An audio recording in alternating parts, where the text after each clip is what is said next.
छोटे सवाल है। एक तो जो आपने अभी स्थिति स्पष्ट की है कि गलत बताया जा रहा है, अनशन जो नहीं मेला है। प्रशासन का मेला प्रशासन जो नोटिस जाने किस मंशा से, निश्चित रूप से किसी गलत मंशा से, गलत आशय से सुप्रीम कोर्ट का नाम लेकर के हमारे स्टेटस के बारे में गलत जानकारी फैला रहा है, जो कि सही नहीं है। उन्होंने एक नोटिस रात को 12 बजे हमको प्रेषित की है और कहा है कि इसी समय उसका जवाब दीजिए।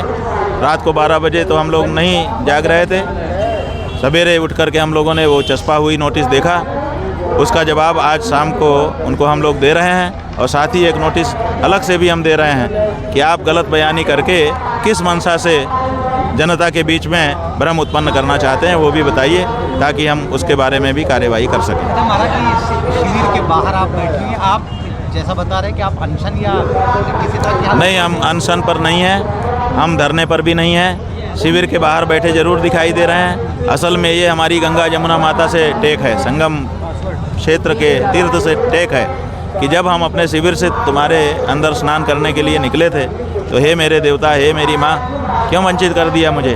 तो अब हम जब सम्मान सहित तुम्हारा स्नान हो जाएगा तभी प्रवेश करेंगे, तो इसलिए हम यहाँ पर बैठे हैं। अब जब हमको ससम्मान वहाँ पर हमारी मर्यादा के अनुरूप स्नान करने का अवसर मिलेगा तो संगम स्नान करके ही हम शिविर में प्रवेश करेंगे, उसके पहले शिविर में प्रवेश नहीं करेंगे। जो अधिकारी उनका ये कहना है कि हमने खाली गाड़ी से जाने से रोका था, बाकी कोई चीज़ नहीं रोका। ऐसा है कि सब रिकॉर्डेड है, उन्होंने जो किया है। उन्होंने गाड़ी हमारी रोकी, उन्होंने हमको आदेश दिया कि पालकी से नीचे उतरो, जो कि उनका अधिकार नहीं था। उन्होंने हमारे साथ दुर्व्यवहार किए, अपशब्द कहे, हमारे लोगों को खींच करके धक्का मुक्की की, फिर एक को खींच करके शिविर में ले जा करके मारा पीटा, माइंड वॉश करने की चेष्टा की, हमारे गेरुआ कपड़े को और हमारे हाथ में जो दंड हैं उनको एब्यूज किया और तरह तरह की और भी व्यवहार किए। इतना ही नहीं, हमारे सारे परिकरों को जब हमसे अलग कर दिया, जब हम केवल अकेले पालकी के ऊपर बैठे रह गए, तब सादे ड्रेस में उनके जवानों ने हमारी पालकी जब ले जाई जाती है तो ब्रह्मचारी प्रायः उठाते हैं, सदगृहस्थ उठाते हैं और पैर का चप्पल उठार करके नंगे पांव उठाते हैं। इतनी पवित्रता का ध्यान रखा जाता है। चमड़े का जूता पहन करके, चमड़े की बेल्ट लगा करके उनके जवानों ने हमारी पालकी अगवा की, बिल्कुल मतलब अगवा अपहरण किया और हमको लेकर के हमारी इच्छा के विरुद्ध। हमने कहा कहाँ ले जा रहे हो, कौन हो तुम लोग। ना तो उन्होंने अपना परिचय बताया और ना तो उन्होंने बताया कि हम कहाँ ले जा रहे हैं। और उनके कमर में जो पिस्टल लटक रहे थे, जनता ने उन्हीं को देख करके कहा कि पुलिस वाले हैं, पुलिस वाले हैं। और वो 150-200 थे, 10-15 हमारे पालकी को जब हमने पटकारा तो पीछे से जाके ठेलने लगे, ले जा करके अलग अलग जगहों पर आधा घंटा हमको छोड़ दिया, अकेले हमको बैठे रहना पड़ा। हमने अगर उसी समय हल्ला मचा दिया होता कि हमारे साथ अन्याय हो रहा है और जनता अगर उग्र हो जाती तो पूरा मेला तहस नहस हो जाता, लेकिन हमने बड़ी शांति का परिचय दिया, मुस्कुराते रहे, लोगों को प्रणाम करने पर आशीर्वाद देते रहे, किसी को पता नहीं चलने दिया कि हम किसी समस्या में हैं। चूँकि हम ऊँचे पर थे और बहुत सारे लोग हमको देख रहे थे, इसलिए हमारे साथ ये लोग कोई घटना नहीं कर पाए। फिर उन्हीं के पुलिस वाले ही यहाँ तक हमको ला करके, जिस दशा में ये इस समय हमारी पालकी है, इस दशा में छोड़ करके गए हैं, इसीलिए हम यहाँ पर बैठे हुए हैं। तो हमारे साथ उन्होंने बड़ा अत्याचार किया। प्रेस कॉन्फ्रेंस में उन्होंने गलत बताया कि हमने उनको रोका फिर वो चले गए। ऐसा नहीं है, हम चले नहीं गए। हमको अपहृत करके पहले कई जगह पर ले जाया गया, उसके बाद यहाँ पर ला करके छोड़ा गया है। तो ये प्रशासन ने किया है, प्रशासन को इसका जवाब देना पड़ेगा। बैरिकेटिंग तोड़ने का आरोप लगा, बैरिकेटिंग तोड़ने का जो आरोप लगाते हैं बिल्कुल मिथ्या है। हमने या हमारे किसी व्यक्ति ने कोई बैरिकेटिंग नहीं तोड़ी है। पुलिस का अधिकारी जिसकी ड्यूटी लगाई गई थी वो हमारे पास आकर के रिपोर्ट किया, उसने कहा कितने बजे चलेंगे, 9 बजे चलेंगे। मैं आपके संगम स्नान करके लिए ले जाने के लिए नियुक्त किया गया हूँ, मैं आपको ले चलूँगा। वो आगे आगे चल रहा था, उसी के पीछे पीछे हम और हमारे साथी सहयोगी परिकर चल रहे थे। जो 2 नंबर का ये पुल है, उस पुल पर जो बैरिकेटिंग है, हम पुलिस के अधिकारी ने जा कर के वहाँ पर खड़े पुलिस के अधिकारियों से बात की। उसके बाद पुलिस के अधिकारी ने ही बैनर वो बैरिकेटिंग खोली, तब हम लोग आगे गए। हाँ, ये ज़रूर है, हमने स्वयं अपनी आंखों से देखा है कि जब बैरिकेड खोला गया, बीच के 2 बैरिकेड उन्होंने ऐसे खोले तो हम उसमें से कुछ लोग जाने लगे। तो जो बाकी लोग होते हैं उनके मन में आता है कहीं कहीं बैरिकेड बंद ना हो जाए तो हम पहले चले जाएं। तो इस आपाधापी में कुछ लोग दौड़े, हो सकता है उनके शरीर के धक्के से 1-2 बैरिकेड टूट गए हों, इसलिए हमने कल कहा था आप लोगों से कि आप उनसे पूरा CCTV फुटेज मांगिए। उन्होंने कल हमने देखा वो कह रहे हैं अधिकारी कि जो CCTV फुटेज है वो सुरक्षित है, एविडेंस के काम आएगा, इसलिए हम उसको सुरक्षित रखते हैं। इसका मतलब उन्होंने प्रदर्शित नहीं किया है। क्यों प्रदर्शित नहीं किया है? अगर उसमें एविडेंस है तो क्या आपको उपलब्ध करा देने से एविडेंस नष्ट हो जाएगा? उसको सुरक्षित रखना जरूरी है, उसको गोपनीय रखना जरूरी है।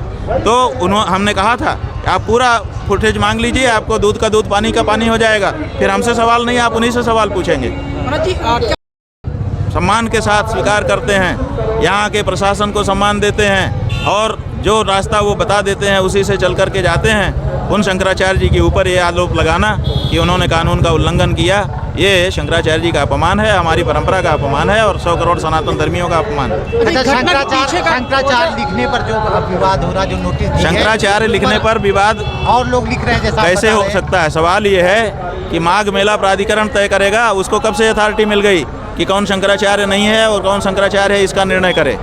दूसरी बात, वो खुद कह रहे हैं कि सुप्रीम कोर्ट के में मामला सब जुडिस है, तो फिर सुप्रीम कोर्ट निर्णय करेगा कि माघ मेला का प्रशासन करेगा।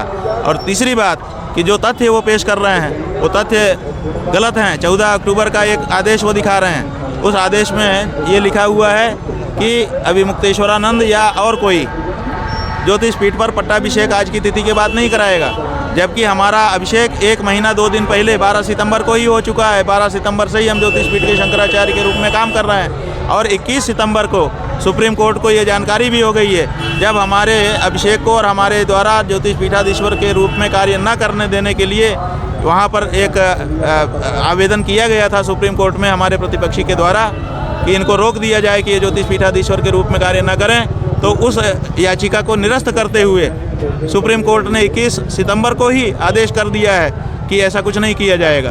तो हमको रोकने की जो याचिका है वो तो निरस्त हो चुकी है। इस तथ्य को आखिर प्रशासन क्यों छुपा रहा है? अगला स्टेप क्या रहेगा? आप कब तक हमारा अगला स्टेप ये है कि ये जो मामला है ये हमारे लिए उतना महत्वपूर्ण मामला नहीं है।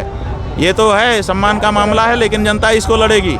हम तो गौ माता की रक्षा का मामला लड़ रहे हैं और इस समय जब से हम यहाँ माघ मेले में आए हैं, माघ मेले में जो 5000 शिविर लगे हैं, हर शिविर के दरवाजे जा करके हम गौ माता की रक्षा की प्रेरणा उनको प्रदान कर रहे हैं शिविरार्थियों को।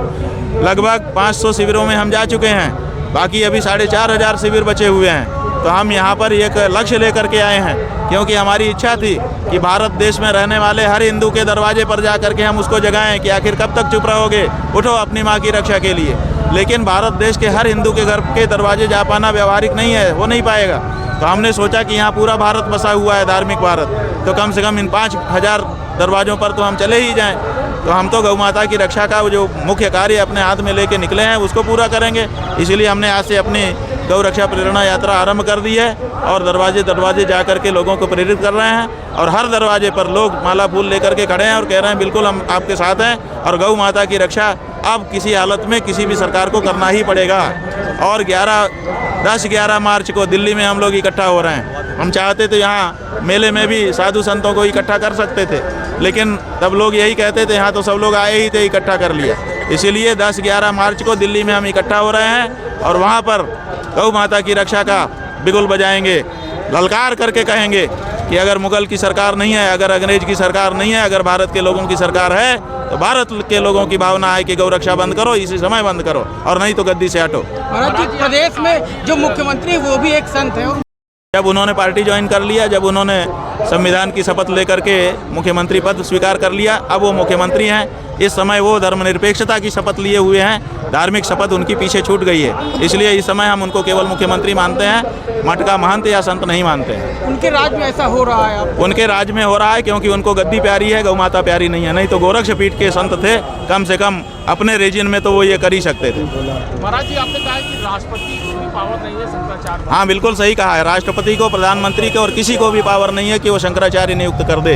शंकराचार्य को नियुक्त करने का अधिकार जो पीठासीन शंकराचार्य है उसको है कि अगला शंकराचार्य कौन होगा, या अगर वो नहीं कर पाया है तो बाकी के 3 जो शंकराचार्य होते हैं उनका है। परस्पर व्यवस्था वहाँ पर लागू है। हमारा मठामनाय महानुशासन हमारा कानून है, उसके अनुसार पीठ गवर्न होता है। अभी हमारे वकील साहब ने बताया कि बहुत सारे ऐसे जजमेंट हैं सुप्रीम कोर्ट के, जिसमें सुप्रीम कोर्ट के जजों ने भी ये निरूपित किया है कि कौन सा पीठ कैसे चलेगा, इसका निर्णय उनकी परंपरा करेगी, उनका जो शास्त्र है वो करेगा, उसमें हस्तक्षेप करने का अधिकार सुप्रीम कोर्ट को भी नहीं है। सुप्रीम कोर्ट जो निर्णय करेगा, जो मुकदमा चल रहा है वो सुप्रीम कोर्ट अपनी तरफ से नहीं करेगा, हम दोनों पक्ष जो साक्ष्य देंगे उसके आधार पर करेगा, शास्त्र के अनुसार करेगा। ठीक है।